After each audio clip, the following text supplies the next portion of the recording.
my little melting snow cones. Welcome to another installment of Holy Schmidt, an occasional web series about all things religious and theological. I, of course, am your fearless leader and host, Dr. Schmidt.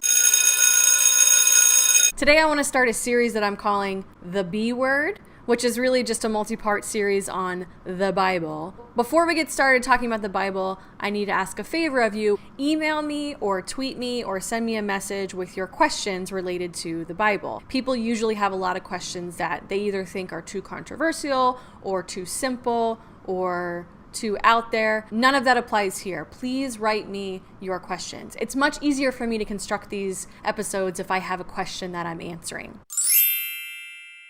Part one of the B Word, I thought we would just do a little bit of what I'm calling Bible basics. I just want to give you some idea about how I think about the Bible, because unfortunately in American culture, the Bible has become something of a weapon in the so-called culture war. Both people of faith and people with no faith continue to lob verses at one another from the Bible, cherry-picking things that agree with their worldview, and thinking that in some way this is going to convince the other side of their argument magically. If you spend any time on the internet, you've seen this happen, and you know how effective all of this can be. The word Bible comes from a Greek word. The word is books. And so when you think about the Bible, I don't want you to think about it as one big book, although that's often how we think about it because that's the form that it comes in for us. I want you to think about it as a bunch of little books, a little library.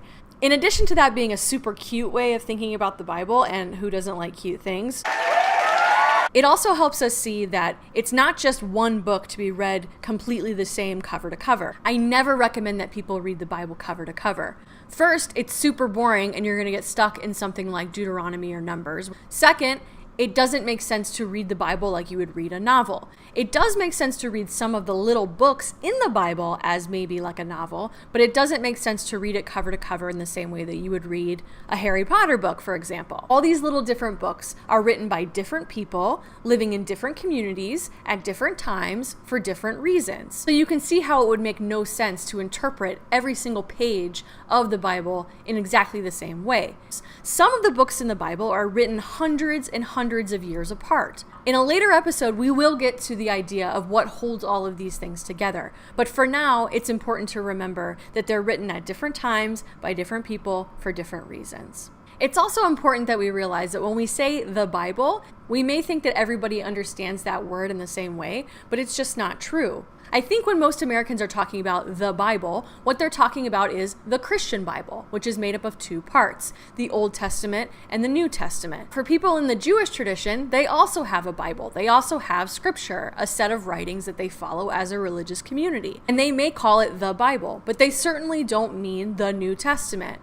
And they certainly would not call their Bible the Old Testament.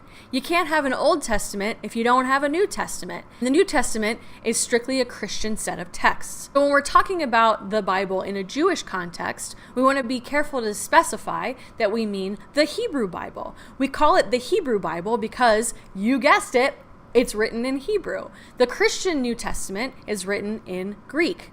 Now, the Hebrew Bible is divided into three different sections. One of those sections is called the Torah. The Torah is technically only the first 5 books of the Hebrew Bible, but you'll often hear Jewish people use the word Torah to mean the entire Hebrew Bible. So now that we understand that Christians and Jews may not be on exactly the same page when they're talking about the Bible, it's also important to realize that Christians maybe don't mean necessarily the same thing when they're talking about the Bible. Different Christian traditions have different canons. Canon is just a fancy word for the official list of books. Different Christian traditions have different sets of books. Most of the books they share, but there are a few books that, let's say, the Catholics have that Protestants don't have.